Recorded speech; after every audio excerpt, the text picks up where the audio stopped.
Querido irmão, graça e paz, seja bem-vindo a esse canal. O audiobook de hoje é Bênção ou Maldição? A escolha é sua, de Derek Prince. Curta, se inscreva e compartilhe o canal para que mais vidas possam ser edificadas. E vamos à leitura. Capítulo 3. Como operam as bênçãos e as maldições? As forças que determinam a história inserem-se em duas categorias, visíveis e invisíveis. É a interação destes dois reinos que determina o curso da história. Enquanto restringirmos a nossa atenção às coisas que são visíveis e materiais, de tempos a tempos, seremos confrontados com acontecimentos e situações que não podemos explicar ou controlar totalmente. Todos os objetos e acontecimentos normais do universo material pertencem ao reino visível. Todos nós estamos familiarizados com este reino e nele sentimos-nos em casa, mesmo que muitas vezes os acontecimentos não tomem o rumo que nós desejaríamos. Para muitas pessoas, os limites da consciência que têm das coisas não vão além disso. No entanto, a Bíblia abre uma porta para outro reino invisível, que não é material, mas espiritual. As forças que operam neste reino exercem uma influência contínua e decisiva sobre acontecimentos do reino visível. Em 2 Coríntios 4, 17 e 18, Paulo delineia estes dois reinos, porque a nossa leve e momentânea tribulação produz para nós um peso eterno de glória muito excelente, não atentando nós nas coisas que não se veem, mas nas que não se veem, porque as que se veem são temporais e as que não se veem são eternas. As coisas que pertencem ao reino do que é visível são transitórias e temporárias. Só no reino do que é invisível é que podemos encontrar a realidade verdadeira e permanente. É também neste reino que descobrimos que, afinal, são essas forças que irão moldar o nosso destino, mesmo no reino do que é visível. Paulo deixa bem claro que o sucesso na vida depende de sermos capazes de captar e de nos relacionarmos com o que é invisível e espiritual. Tanto as bênçãos quanto as maldições pertencem ao reino invisível e espiritual. Elas são veículos de poder sobrenatural e espiritual. As bênçãos produzem resultados bons e benéficos. As maldições produzem resultados maus e prejudiciais. Ambas são temas principais nas Escrituras. Tal como referi anteriormente, as duas palavras são mencionadas na Bíblia mais de 640 vezes. Há duas importantes características comuns a ambas. Em primeiro lugar, os seus efeitos raramente são limitados a um só indivíduo. Pode estender-se a famílias, tribos, comunidades ou nações inteiras. Em segundo lugar, uma vez libertas, tendem a continuar de geração em geração, até que algo aconteça para cancelar os seus efeitos. Há um determinado número de bênçãos e de maldições mencionadas na Bíblia e relacionadas com os patriarcas que continuaram a operar durante quase 4.000 anos e continuam a operar nos nossos dias. Esta segunda característica de bênçãos e maldições tem implicações práticas importantes. Poderão haver forças a operar nas nossas vidas que têm a sua origem em gerações anteriores. Como consequência, podemos ser confrontados com situações recorrentes ou padrões de comportamento que não podem ser aplicados apenas em termos do que aconteceu nas nossas vidas ou experiências pessoais. A raiz do problema pode situar-se há muito tempo atrás, mesmo há milhares de anos. O principal veículo, tanto de bênção como de maldição, são as palavras. Essas palavras podem ser pronunciadas, escritas ou meramente proferidas interiormente. A Escritura tem muito a dizer sobre o poder das palavras. O livro de Provérbios, em particular, contém muitos avisos sobre como é que as palavras podem ser usadas tanto para o bem como para o mal. Eis apenas alguns exemplos. O hipócrita com a boca danifica o seu próximo, mas os justos são libertados pelo conhecimento. Provérbios 11:9. Há alguns cujas palavras são como pontas de espada, mas a língua dos sábios é saúde. Provérbios 12:18. Uma língua saudável é árvore de vida, mas a perversidade nela quebranta o espírito. Provérbios 15:4. A morte e a vida estão no poder da língua, e aquele que a ama comerá do seu fruto. Provérbios 18:21. O apóstolo Tiago também tem muito a dizer sobre o uso das palavras. Ele refere que a língua é um órgão pequeno do corpo, mas o mais difícil de controlar. Assim também a língua é um pequeno membro, e gloria-se de grandes coisas. Vede quão grande bosque um pequeno fogo incendeia. A língua também é um fogo, como um mundo de iniquidade. A língua está posta entre os nossos membros, e contamina todo o corpo, e inflama o curso da natureza, e é inflamada pelo inferno. Com ela bendizemos a Deus e Pai, e com ela amaldiçoamos os homens, feitos à semelhança de Deus. De uma mesma boca procede bênção e maldição. Meus irmãos, não convém que isto se faça assim.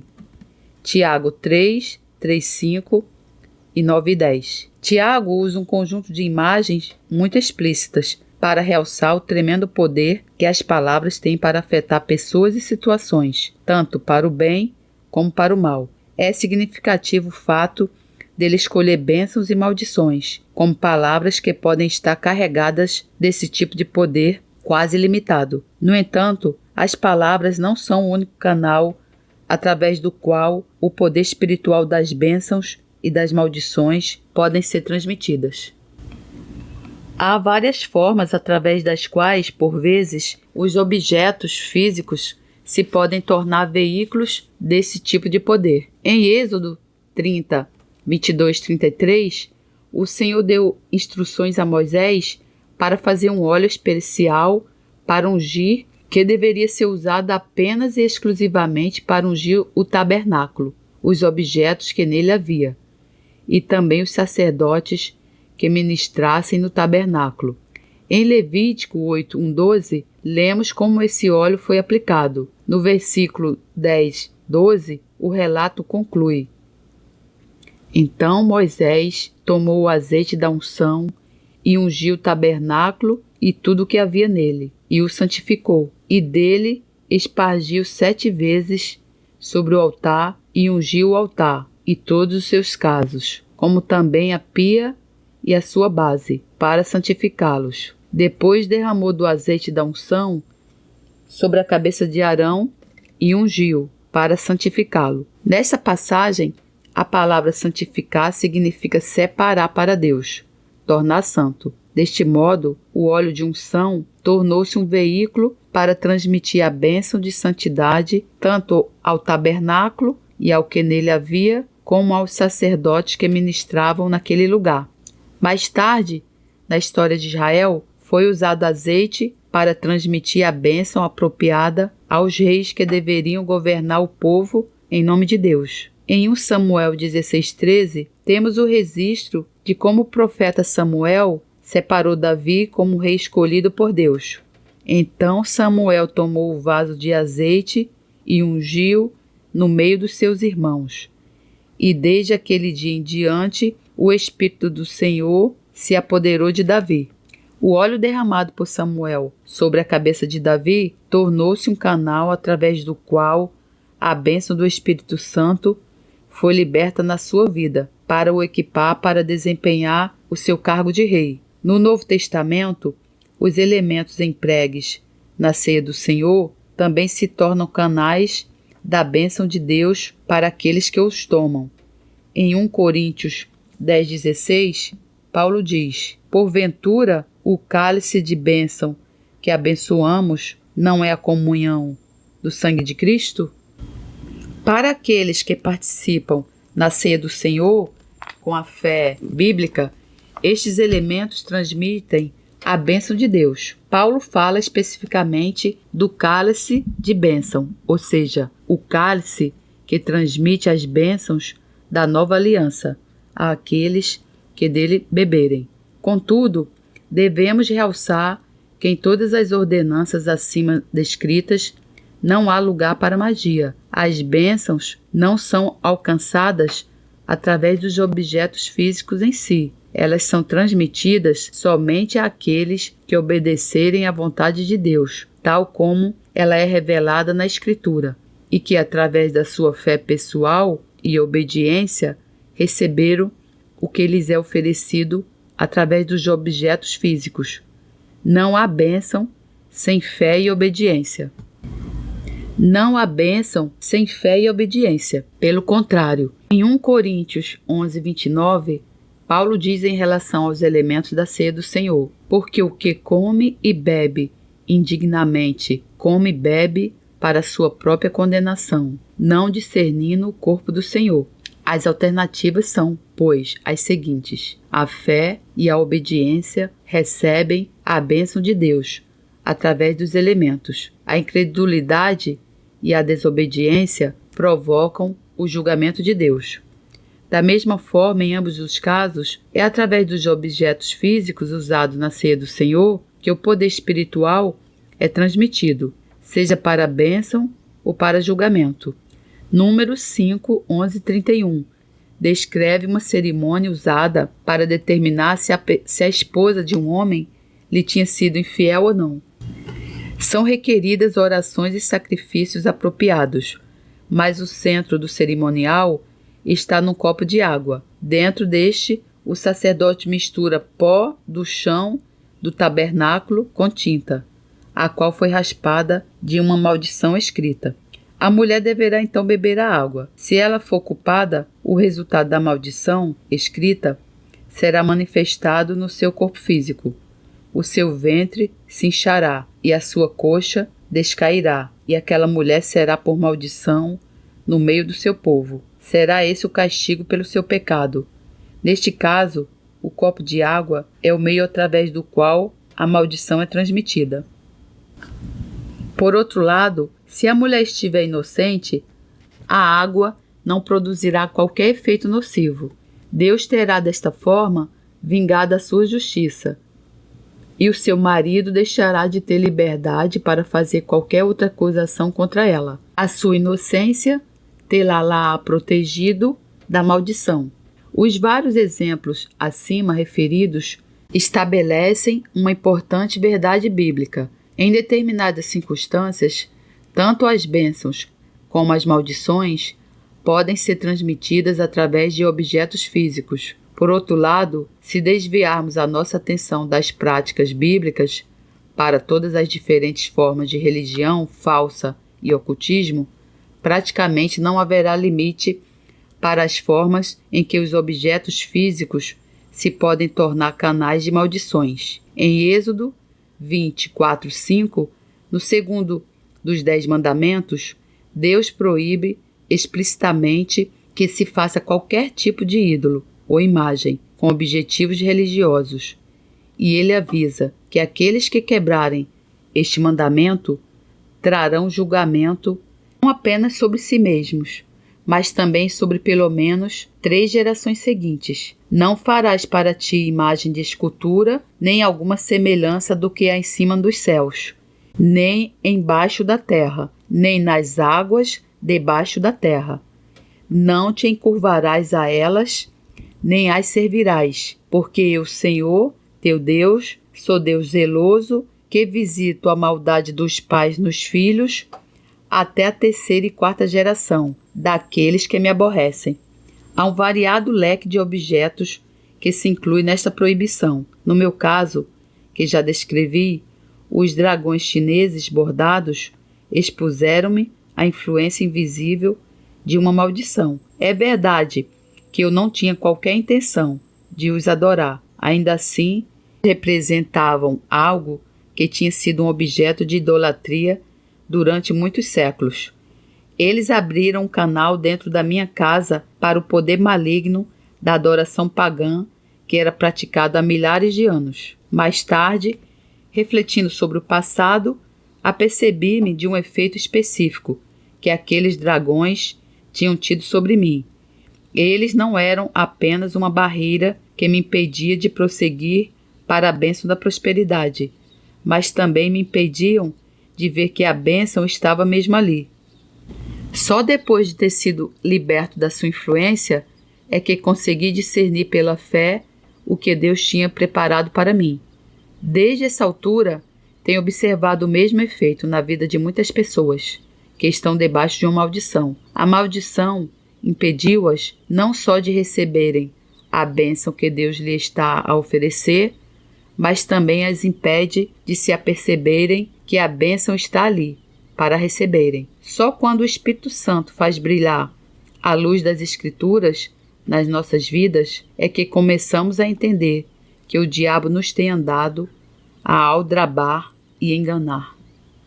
Questionário. 1. Quais são os 2 tipos de forças que determinam a história? 2.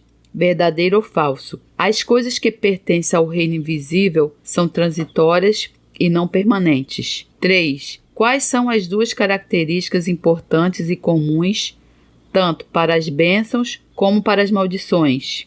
4. Qual o canal mais importante para bênçãos e maldições? 5. Verdadeiro ou falso? Só as palavras ditas é que têm algum poder. 6. Qual o livro da Bíblia que contém muitos avisos respeitantes ao poder das palavras, quer para o bem, quer para o mal? 7. Para além das palavras, um objeto físico pode ser usado em certas circunstâncias como canal para bênçãos. Deem um exemplo baseado na Bíblia. 8. Verdadeiro ou falso? Uma maldição mantém as pessoas não só impossibilitadas de receberem a bênção de Deus, como também de perceberem que há uma bênção para receber. Aplicação na vida. 1. Bênçãos e maldições, uma vez instaladas, tendem a continuar de geração em geração, até que alguma coisa aconteça e cancele os seus efeitos. Peça ao Espírito Santo para lhe revelar se há maldições vindas de outras gerações afetando-o ou a sua família. Se há, quais são? 2. Recapitulando os versículos de Provérbios e Tiago, nas páginas 37 e 38, acerca do uso de palavras para o bem ou para o mal. Acha que a sua vida tem sido afetada pelas palavras do bem ou do mal? Especificamente, o que causou mais impacto em si? 3. Alguma vez pronunciou palavras que possam ter alterado o percurso de vida de alguém em favor da morte em vez da vida? Exemplos: hás de gastar esse dinheiro na farmácia, nunca mais mudas, hás de ser sempre assim. Se sim, reflita alguns momentos e peça ao Senhor para lhe perdoar. Se está consciente de algumas situações específicas, nomeie-as. 4. No oculto, muitas vezes são usados objetos para transmitirem maldições.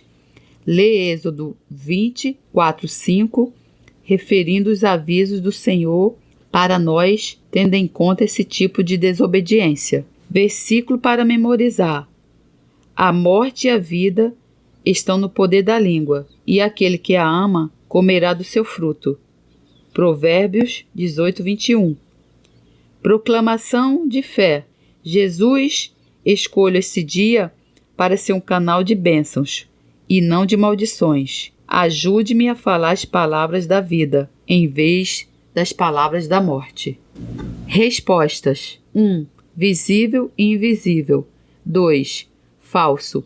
No reino invisível, as coisas são duradouras e permanentes, eternas. 3. As características importantes e comuns a ambas são: 1. Raramente são limitados a um indivíduo. 2. Têm implicações práticas importantes. 4. Palavras. 5. Falso.